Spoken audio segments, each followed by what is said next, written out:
냉장고나 정이 없이도 수프를 최대 5년 동안 보관할 수 있는 잊혀진 기술을 공개하려 합니다. 이 레시피는 천천년이 넘은 것으로 식량 공급을 확보하려는 모든 이들에게 말 그대로 생존의 금광과도 같습니다. 하지만 매우 주의해야 합니다. 과정 중 단 한 번의 결정적인 실수가 이 산곤 보관식품을 치명적인 도구로 바꿀 수 있기 때문입니다. 오늘 저는 여러분이 성공적인 생존 준비와 치명적인 실수를 구분할 수 있도록 전체 과정을 단계별로 안내해 드릴 것입니다. 모든 세부 사항을 파악할 수 있도록 끝까지 시청하시길 권장합니다. 우리는 수프의 베이스부터 시작합니다. 먼저 양파 한 개를 집어 큼직큼직하게 썹니다. 나중에 모든 재료를 블렌더로 갈 것이기 때문에 완벽하게 썰려고 걱정할 필요는 없습니다. 다음은 빨간 파프리카입니다. 철저하게 썰어주세요. 빨간 파프리카는 수프 베이스에 천연의 단맛, 선명한 색상, 상당한 양의 비타민C, 그리고 풍부하고 깊은 맛을 더해주기 때문에 필수적입니다. 이제 토마토를 넣습니다. 아주 많이 사용해야 합니다. 이것이 레시피의 핵심 요소입니다.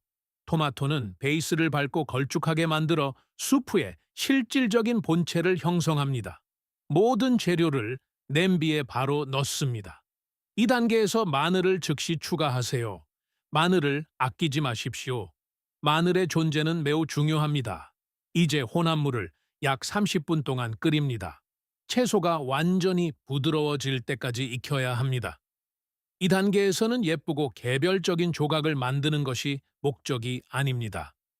우리에게 필요한 것은 결국 건조 농축액이 될 강력한 채소 매시 마취입니다. 채소가 다 익어 부드러워지면 이를 완벽하게 매끄러운 퓨레 상태로 갈아줄 차례입니다. 왜 이 단계가 필요한지 궁금하실 수도 있습니다. 우리는 고르게 건조될 수 있는 균일한 베이스가 필요합니다. 혼합물의 큰 덩어리를 남겨두면 어떤 부분은 과하게 마르고 다른 부분은 내부 수분을 가두게 됩니다. 수분은 장기 보관의 적이며 여러분의 식량 공급을 망치는 원인입니다. 여기서 블렌더를 사용하면 질감의 안정성을 확보하고 안전한 건조 과정을 보장할 수 있습니다. 결과물은 걸쭉하고 매끄러우며 선명한 색상의 채소 페이스트가 되어야 합니다. 다음으로 이 채소 퓨레를 큰 용기에 붓습니다. 소금 2큰술을 넣으세요. 이제 과정의 핵심 부분에 도달했습니다.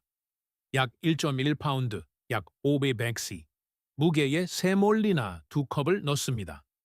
세몰리나는 타라나라고 불리는 이 요리의 진정한 중추입니다. 세몰리나는 채소와 요거트의 수분을 흡수하여 부풀어 오름으로써 고체 구조를 만드는 역할을 합니다. 이 재료는 생존 상황에서 지속적인 에너지를 위해 필수적인 서서히 방출되는 탄수화물을 공급합니다. 또한 세몰리나는 쓸모없는 가루로 부서지지 않고 고르게 마르는 알갱이를 형성하는 데 도움을 줍니다. 농도가 걸쭉해질 때까지 재료를 잘 섞으세요. 이제 약 0.66파운드, 약 300g의 중간 지방 요거트를 넣을 차례입니다. 요거트는 발효된 풍미를 더하고 장 건강을 위한 프로바이오틱스를 제공하며 전체 혼합물의 결합제 역할을 하기 때문에 매우 중요합니다. 전체 준비물이 균일해질 때까지 다시 섞으세요. 이제 이것은 발효 유제품, 세몰리나 같은 곡물, 그리고 신선한 채소가 결합된, 시간을 통해 검증된 전통적인 타라나 베이스의 모습을 갖추기 시작합니다. 이 혼합물을 30분에서 50분 동안 휴지시킵니다. 이 휴지 기간 동안 세몰리나는 수분을 계속 흡수하여 혼합물을 더욱 걸쭉하게 만듭니다. 동시에 요거트는 혼합물을 산성화하여 훨씬 더 깊은 맛의 프로필을 만들어냅니다. 이것이 유제품과 곡물을 결합한 후 건조하는 타라나의 핵심 논리입니다. 이 휴지 단계를 건너뛰지 마십시오. 이 부분을 서두르면 나중에 밀가루를 추가로 더 넣어야 하며 이는 전반적인 맛을 떨어뜨리는 결과를 초래합니다. 시간이 다 되면 밀가루를 넣을 차례입니다. 반드시 점진적으로 넣어야 합니다. 목표는 더 이상 손에 달라붙지 않는 반죽을 만드는 것입니다. 토마토의 수분 함량, 양파의 크기, 요거트의 농도 등이 다를 수 있으므로 엄격한 그램 수치보다는 반죽의 촉감에 의존해야 합니다. 부드럽고 단단하면서도 다루기 쉬운 반죽이 되어야 합니다.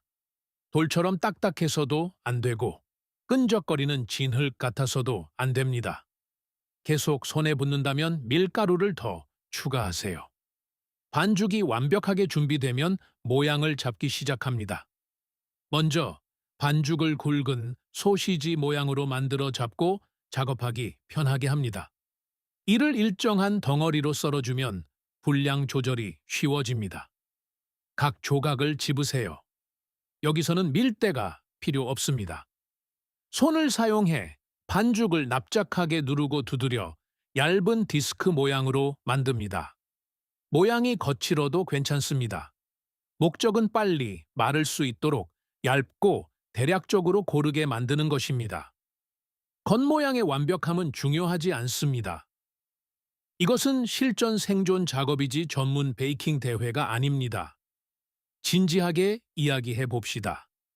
여러분은 현재 실제 식량 비축량을 구축하고 있습니까? 아니면 식료품점 선반이 영원히 가득 차 있기를 바라고만 있습니까? 여러분의 현재 비축 상태는 어떻습니까? 몇 주 또는 몇 달치를 보유하고 있나요? 아래 댓글에 정확한 숫자를 적어주세요. 누가 준비에 진심인지 보고 싶습니다.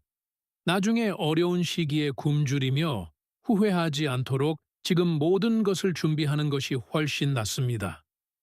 역사는 반복되는 경향이 있습니다. 이제 건조 단계로 넘어갑니다. 저는 오븐을 사용하여 가장 낮은 온도인 약 170 헨보엔, E8필세트 함입 약 75의 보이 세티포리고이에서 23시간 동안 건조합니다. 수분이 빠져나갈 수 있도록 오븐 문을 약간 열어두세요. 대안으로 건조하고 통풍이 잘 되는 곳에서 2-3일 동안 자연 건조할 수도 있습니다. 이것이 고전적인 방식입니다. 기억하세요. 목표는 음식을 굽는 것이 아니라 말리는 것입니다. 잔류 수분은 유통기한을 크게 단축시키므로 수분 손실을 최대화해야 합니다. 건조가 끝나면 꺼내서 질감을 확인하세요. 완벽하게 잘 부서지고 바짝 말라 있어야 합니다. 기분 좋게 바삭 소리를 내며 깨끗하게 불어져야 합니다. 이는 건조 과정이 완벽하게 이루어졌으며 어디에도 수분이 남아있지 않음을 나타냅니다. 이제 디스크를 거칠고 작은 조각으로 부수어 블렌더에 넣습니다. 이 부분이 매우 중요합니다. 우리는 고운 가루가 아니라 알갱이를 원합니다. 알갱이 형태가 보관 중에 뭉치는 것을 방지하고 더 오랫동안 부드럽게 쏟아지는 상태를 유지하기 때문에 더 좋습니다. 또한 고르게 제수화되어 물 같은 페이스트가 아닌 실제 수프의 식감을 제공합니다. 이런 종류의 건조 수프는 말 그대로 1000년 이상의 역사를 가진 세계에서 가장 오래된 즉석 패스트푸드로 간주됩니다. 유목 부족과 고대 제국은 이 알갱이들에 크게 의존했습니다. 건조 단계에서 단백질, 비타민, 프로바이오틱스가 응축되어 엄청난 영양을 담고 있기 때문입니다. 작은 한 스푼만으로도 다른 음식이 없는 혹독한 겨울이나 긴 행군을 견딜 수 있는 충분한 발효 영양을 제공합니다. 현대에도 완벽하게 작동하는 원시적인 MRE 전투식량 기술입니다. 블렌더가 없어도 걱정하지 마세요. 강판을 사용하거나 봉지에 넣어 손으로 으깨고 부술 수도 있습니다. 시간이 조금 더 걸리겠지만 작업은 충분히 가능합니다. 영상의 이 지점까지 보셨다면 댓글에 여러분의 국가 국기를 남겨주세요. 어디서 시청하고 계시는지 확인하고 글로벌 프레퍼 지도를 만들고 싶습니다. 이제 보관입니다. 이는 매우 중요한 단계입니다. 바짝 마른 유리병이 필요합니다. 병을 알갱이로 채우세요. 다음 부분을 건너뛰지 마세요. 식초를 약간 묻혀 병의 입구 테두리를 완전히 깨끗하게 닦으세요. 식초는 유리에 남아있는 박테리아나 곰팡이 포자를 죽여 완벽하게 안전하고 밀폐된 상태를 보장하기 때문에 필수적입니다. 알갱이가 완전히 건조되었고 서늘하고 어둡고 건조한 곳에 보관된다면 이 비축부는 아주 오랫동안 지속될 것입니다. 마법이 아닙니다. 수분이 전혀 없기 때문에 가능한 결과입니다. 이 레시피는 냉장고나 전기가 필요 없는 100가지 이상의 장기 보관 식단 레시피가 담긴 저의 생존 요리책에서 발췌한 것입니다. 유튜브에서는 이런 레시피를 찾을 수 없을 것입니다.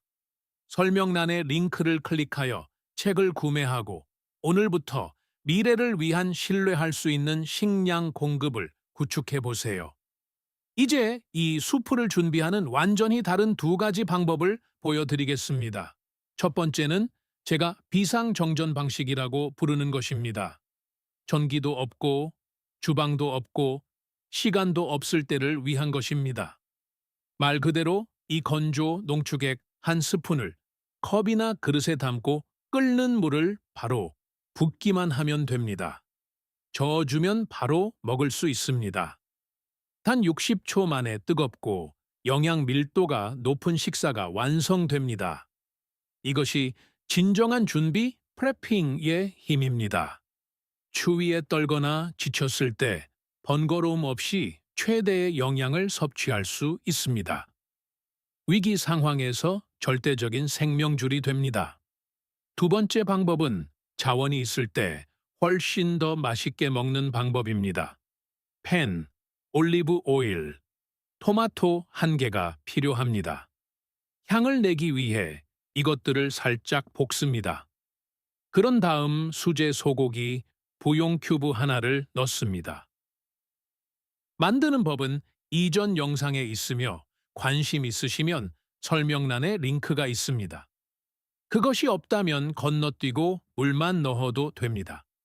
수프 믹스를 붓고 알갱이가 걸쭉한 국물로 녹을 때까지 약불에서 5, 7분 동안 끓입니다. 빠르고 든든하며 찬장에 있던 음식이 아니라 방금 간 만든 요리 같은 맛이 납니다. 여기까지 보셨다면 댓글에 국기를 남기는 것을 잊지 마세요. 글로벌 프레퍼 커뮤니티의 활동을 확인해 봅시다. 이 고대 생존의 비밀이 식량 안보와 찬장의 잠재력을 바라보는 여러분의 시각을 바꾸었다면 채널 구독과 좋아요를 부탁드립니다. 우리는 다른 이들이 묻어버리려 했던 역사와 기술을 밝혀내는 데 전념하고 있습니다. 오늘 직접 비축분을 준비함으로써 여러분의 미래를 가꾸기 기어 토롱 시작하세요. 다음 숨겨진 생존 지식의 보물도 곧 공개될 예정입니다.